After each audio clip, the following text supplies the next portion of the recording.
Bonjour, pour cette 5e édition du festival Sainte-Tartine, je vous emmène à la rencontre de Jacques Pourcel, le chef du restaurant Le Terminal à Montpellier. Allez, venez!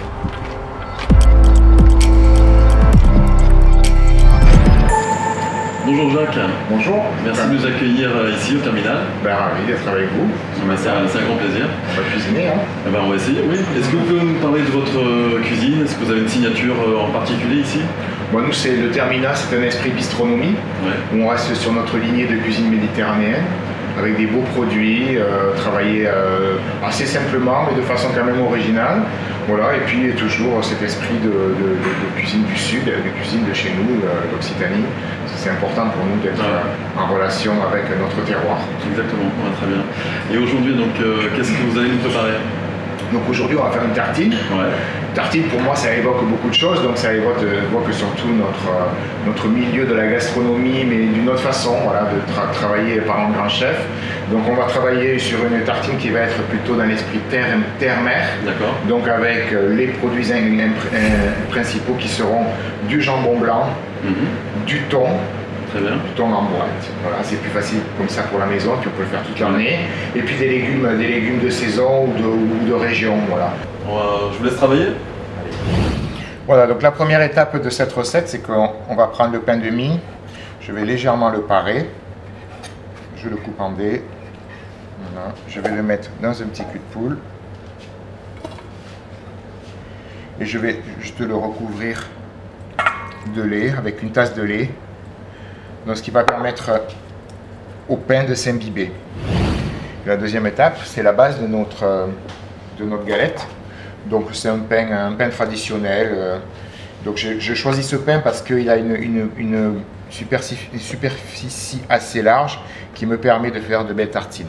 J'ai pris un pain que j'ai fait rassir pendant pratiquement 1 jour et demi ou 2 jours. Comme ça, il est un peu plus ferme, il est plus facile à découper.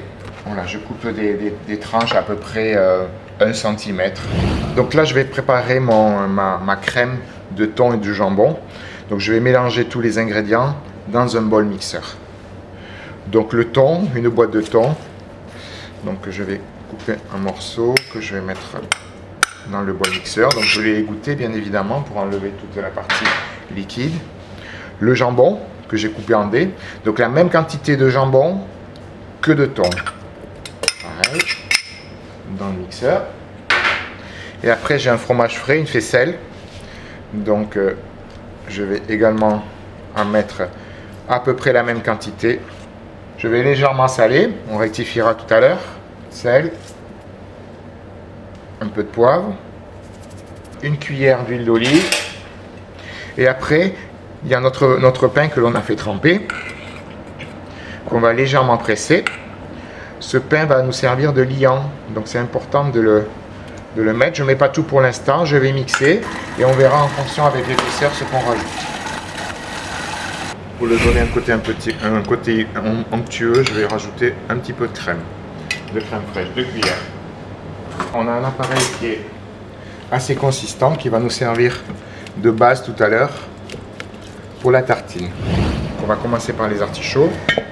Donc je vais commencer par enlever les premières feuilles, le couper pratiquement à la moitié et après on va donc avec le couteau tourner tout autour de l'artichaut pour ne garder que le cœur. Voilà.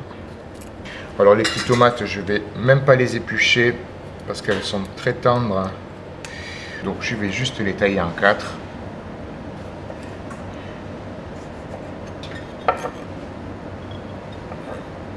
Donc là, je vais simplement l'éplucher. Voilà. Dans sa plus grande partie, dans son épaisseur, pour pouvoir faire des lamelles. On peut le tailler directement au couteau. Voilà, on coupe les artichauts dans la longueur. Donc avec une petite cuillère, j'ai enlevé le foin au milieu. On coupe quand même un petit peu épais. Ce qui est bon dans l'artichaut quand même, c'est quand il est un peu croquant. Voilà, donc là j'ai fait chauffer de l'huile d'olive, mets dedans les gousses d'ail en lamelles pour faire les chips. Alors on fait attention à la coloration parce que Ça peut vite changer de couleur. Je vais pendant ce temps faire chauffer ma poêle avec l'huile d'olive, pareil. Plus c'est l'huile d'olive ou à free l'ail. Voilà, ça commence à être chaud. On va mettre les petits artichauts à poêler. Voilà, là il commence légèrement à colorer. Donc ça veut dire que quand il commence à colorer, c'est-à-dire qu'il y a pratiquement plus d'eau dans la gousse d'ail et qu'il est en train de bien sécher. Voilà, je les sors. J'évite de trop les mettre les unes sur les autres, comme ça elles vont bien sécher.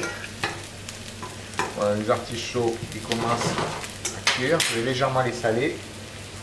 Voilà, on va chercher une belle petite couleur dorée comme ça. Voilà, on va les garder un peu croquants. Comme je disais tout à l'heure, j'aime bien l'artichaut quand il est un peu mi-cuit.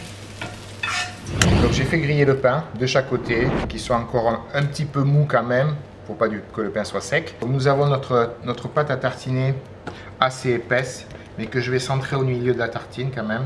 Je vais mettre mes lamelles d'artichaut, des petites tomates. On va agrémenter le tout de nos chips d'ail.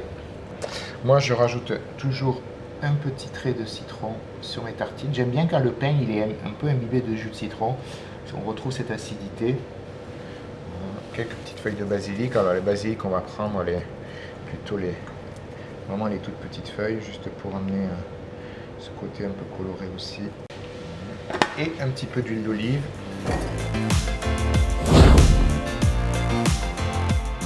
Et maintenant, la dégustation.